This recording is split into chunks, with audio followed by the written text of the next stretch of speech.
This list has been partially sorted using selection sort. There are n items in the list in total. I items have already been sorted, and there are n minus I unsorted items. The first question is, how many comparisons does getIndexOfSmallest make in this situation, given L and I? If we look at the for loop, we notice that it makes a comparison for every item in the range from I plus 1 to the end of the list. In conceptual terms, getIndexOfSmallest takes the first term in the unsorted part of the list as the smallest it's seen so far, and then compares the smallest it's seen so far to every other item in the unsorted part of the list. That means that for n minus I items in the unsorted part of the list, it'll make n minus I minus 1 comparisons. Unlike insertion sort, in selection sort, getIndexOfSmallest compares items in an unsorted list.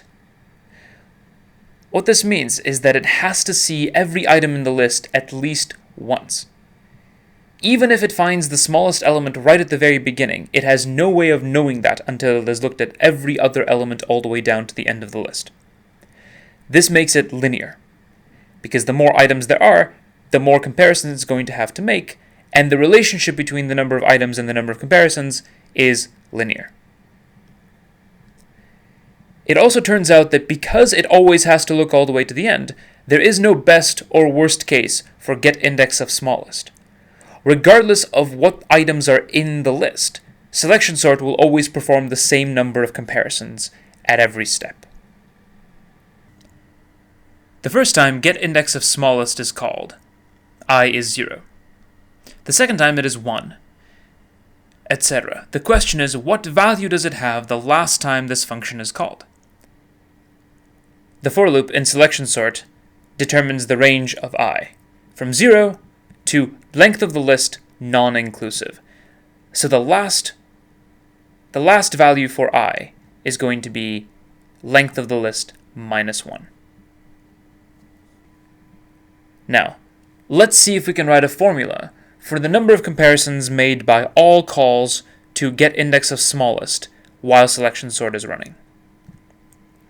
It turns out that the total number kind of looks like this. The number of comparisons is always n minus I minus 1. When I is 0, the number is high, it's n minus 1. When I is 1, it becomes n minus 2, etc. Each vertical bar represents one iteration of getIndexOfSmallest. Then it's n minus 4, and so on, and so on, and so on. And right towards the very end, when there are fewer and fewer items in the list, it's 2, then 1, then on the last pass, it's 0.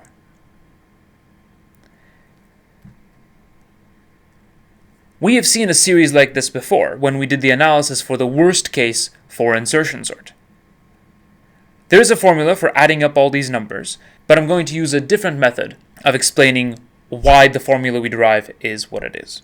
This diagram sort of looks like a triangle, and the area of a triangle, predictably, is the height times the base divided by 2.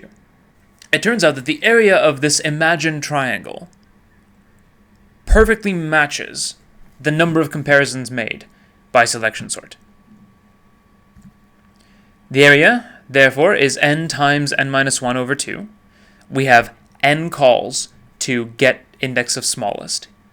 The first one makes n minus 1 calls, the last one makes 0, which means the area of the triangle, and therefore the number of comparisons that selection sort makes, is n squared over 2 minus n over 2. This makes selection sort a quadratic runtime function in every case, best and worst.